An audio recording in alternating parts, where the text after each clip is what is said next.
আওয়ামী লীগের ছাত্রলীগের নৃশংস হামলা জুলাই যোদ্ধাদের উপরে, সেই হামলার প্রতিবাদে বাংলাদেশ জামায়াত ইসলামের কেন্দ্রীয় ঘোষিত কর্মসূচির অংশ হিসাবে আমরা বাইতুল মোকাররম থেকে আমরা মিছিল পূর্ব সমাবেশ করেছি এবং বাইতুল মোকাররম থেকে প্রেস ক্লাব হয়ে মৎস্য ভবন হয়ে আমরা শাহবাগে এসে মিলিত হয়েছি। সংগ্রামী ভাই বন্ধুগণ, আমরা পরিষ্কার করে বলেছি, অবিলম্বে হামলাকারী খুনি সন্ত্রাসীদেরকে গ্রেফতার করতে হবে।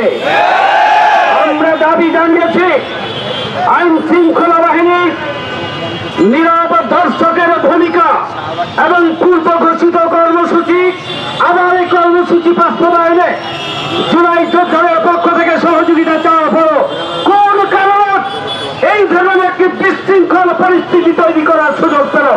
আমি সন্ত্রাসীরা সেই ব্যাপারে আইন শৃঙ্খলা রক্ষাকারী বাহিনীর মধ্যে ঘাপটি মেরে থাকা ওই পেশিবাদের দোষরদেরকে চিহ্নিত করে তাদের বিরুদ্ধে ব্যবস্থা গ্রহণ করতে হবে। আমরা বলেছি, বাংলাদেশ একটি সুখী সমৃদ্ধশালী গণতান্ত্রিক বাংলাদেশের দিকে যখন ফিরে যাচ্ছে, তখন পেশিবাদের দোষররা রাষ্ট্র সরকার সমাজের বিভিন্ন প্রশাসনের বিভিন্ন স্তরে স্তরে পেশিবাদের দোষররা এখনো ঘাপটি মেরে বসে আছে।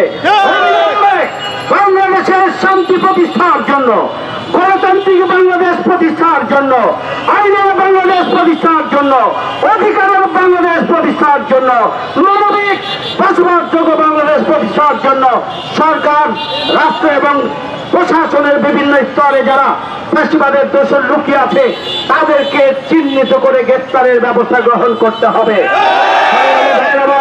আমাদের প্রধান অতিথির পক্ষ থেকে আজকে স্বরাষ্ট্র উপদেষ্টার পদত্যাগ দাবি করা হয়েছে।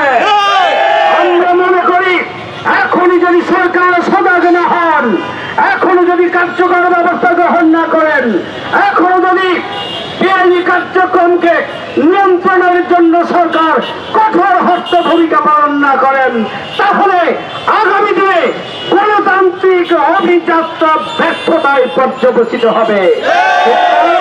সরকারকে এখনই কঠোর ভূমিকা পালনের আহ্বান জানিয়ে আজকের এই সমাবেশকে সফল করার জন্য সাংবাদিক বন্ধুগণ, উত্তর এবং দক্ষিণের সর্বস্তরের জনশক্তি সহ ঢাকাবাসীকে আমরা আন্তরিক কৃতজ্ঞতা এবং শুভেচ্ছা জানিয়ে আমার বক্তব্য এখানে শেষ করছি এবং এর মধ্য দিয়ে আজকের কর্মসূচির এখানেই সমাপ্তি ঘোষণা করছি।